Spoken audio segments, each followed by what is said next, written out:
નમસ્કાર મિત્રો, સ્વાગત છે તમારું મારી ચેનલમાં। તો હું સરસ મજાની કહાની લઈને આવી છું તમારા માટે।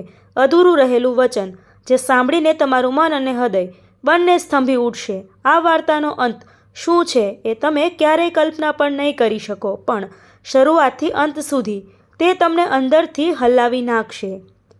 સાંજનો સમય હતો। આકાશમાં લલીમા છવાઈ ગઈ હતી અને ગામની શાંત ગલીઓમાં ગાયોના ઘંટડાનો મધુર અવાજ ગૂંજતો હતો। એ જ ગલીમાં એક નાનું કાચું ઘર હતું, જ્યાં રાધિકા પોતાની માતા સાથે રહેતી હતી। રાધિકા માત્ર 16 વર્ષની હતી, પણ તેના ચહેરા પર એવી પરિપક્વતા દેખાતી હતી કે જે સામાન્ય રીતે વયસ્ક લોકોમાં જોવા મળે, કારણ કે બાળપણથી જ તેણે જીવનના કઠિન પાઠો શીખી લીધા હતા।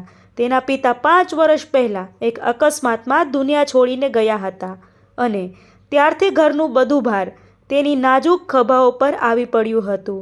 તેની માતા બીમાર રહેતી હતી અને રોજિંદા કામ માટે પણ તકલીફ અનુભવી રહી હતી। રાધિકા શાળામાં ખૂબ જ હોશિયાર હતી અને તેના શિક્ષકો તેને ખૂબ પસંદ કરતા, પરંતુ ગરીબી એ એવી વસ્તુ છે કે જે સ્વપ્નોને ધીમે ધીમે ગળું દબાવી નાખે છે, અને એ જ થયું રાધિકા સાથે પણ। તે દિવસભર લોકોના ઘરમાં કામ કરીને પોતાના ઘરનું ગુજરાન ચલાવતી અને રાત્રે દીવાના ઝાંખા પ્રકાશમાં અભ્યાસ કરતી। તેની આંખોમાં એક જ સ્વપ્ન હતું, એક દિવસ મોટી બનીને પોતાની માતાને સારા હોસ્પિટલમાં સારવાર આપવી અને પોતાનું જીવન સુધારવું। એક દિવસ ગામમાં એક નવો ડૉક્ટર આવ્યો, આકાશ, જે શહેરમાંથી અહીં સેવા આપવા આવ્યો હતો।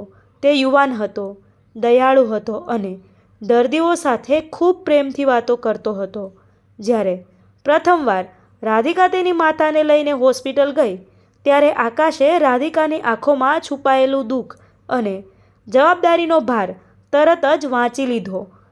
તેણે માત્ર સારવાર જ નહીં કરી, પણ તેમને સમજાવ્યું કે બીમારીનો યોગ્ય ઈલાજ શક્ય છે, બસ થોડું ધ્યાન અને સમય જોઈએ। એ દિવસથી આકાશ વારંવાર રાધિકાના ઘરે આવવા લાગ્યો, ક્યારેક માત્ર તેની માતાની ખબર લેવા માટે અને ક્યારેક રાધિકાને અભ્યાસ માટે પ્રોત્સાહન આપવા માટે। ધીમે ધીમે બંને વચ્ચે એક અનોખો સંબંધ બંધાતો ગયો। એમાં કોઈ નામ ન હતું, પણ એક ઊંડો વિશ્વાસ અને લાગણી હતી।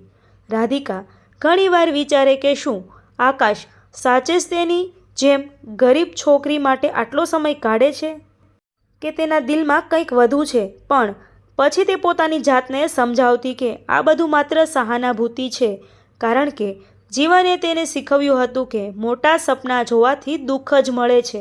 એક દિવસ આકાશે રાધિકાને કહ્યું, તું ફરીથી શાળા ચાલુ કર, તારા જેવા ટેલેન્ટેડ બાળકને આ રીતે જીવન ગુજારવું યોગ્ય નથી। રાધિકાએ સ્મિત સાથે જવાબ આપ્યો, સાહેબ, સપનાઓ માટે સમય હોવો જોઈએ, અને મારા માટે તો રોજિંદી રોટલી જ સૌથી મોટું સત્ય છે। આકાશ થોડો મૌન રહ્યો। તેને સમજાયું કે આ છોકરીની અંદર કેટલી બધી પીડા દબાયેલી છે।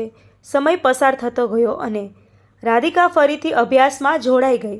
આકાશે તેને ફી અને પુસ્તકનો ખર્ચ ઉઠાવ્યો, પરંતુ એ બધું તેણે એક શરત પર કર્યું કે રાધિકા ક્યારેય આને ઉપકાર તરીકે નહીં માને, પણ પોતાનો અધિકાર સમજે।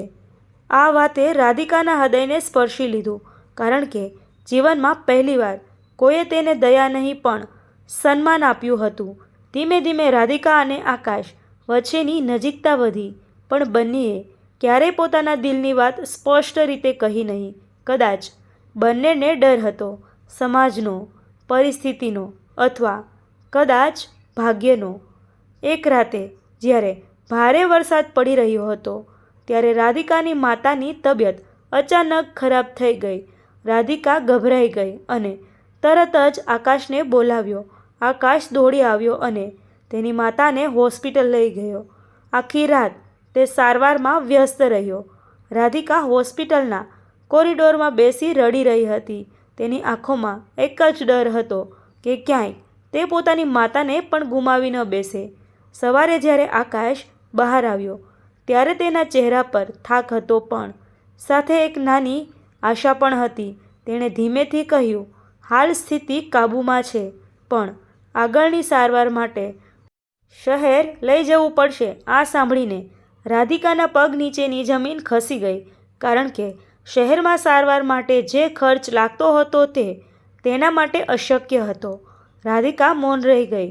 તેના મનમાં હજારો વિચારો દોડવા લાગ્યા. શું તે ફરીથી પોતાના સપનાઓને બલિદાન આપશે?